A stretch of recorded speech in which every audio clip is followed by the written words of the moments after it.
quand j'ai vu cette image du vice-président de la Côte d'Ivoire, M.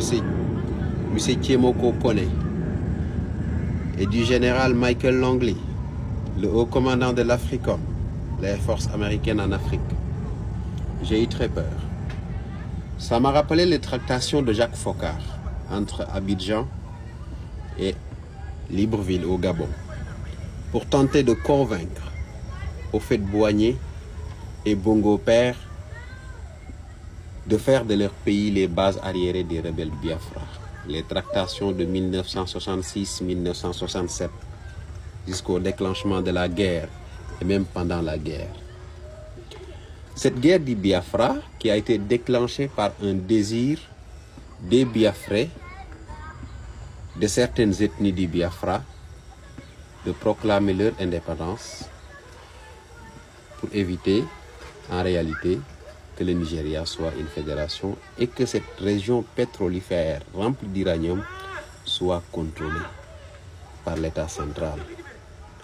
Le général de Gaulle, à travers Jacques Foccart, avait bien convaincu Houphouët-Boigny et Omar Bongo d'accepter que ces deux pays soient les bases arriérées des rebelles qui allaient mener l'une des guerres les plus atroces de l'histoire de l'Afrique.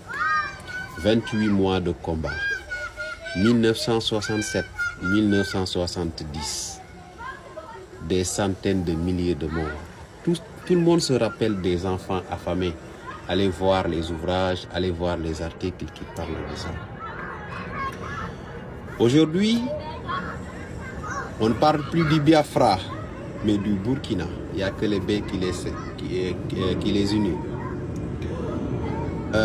Je vois 2 ans avant leur discussion qui parlait de la sécurité en Côte d'Ivoire, mais aussi dans la sous-région. Et je me suis posé une question. Qui a mandaté Tiemoko Poné à parler de la sécurité dans la sous-région? En plus, il nous parlait de nouvelles dynamiques. Le 23 juillet 2023, le 25 juillet 2023, autant pour moi. Allez lire le compte-rendu de la rencontre.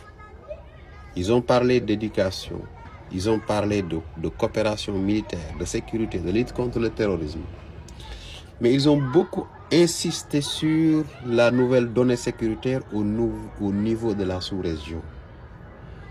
Je pense que si Clément Langley était honnête dans sa démarche, il allait au moins rencontrer les chefs d'État à l'époque de la CEDEAO et parler de la sécurité dans la sous-région.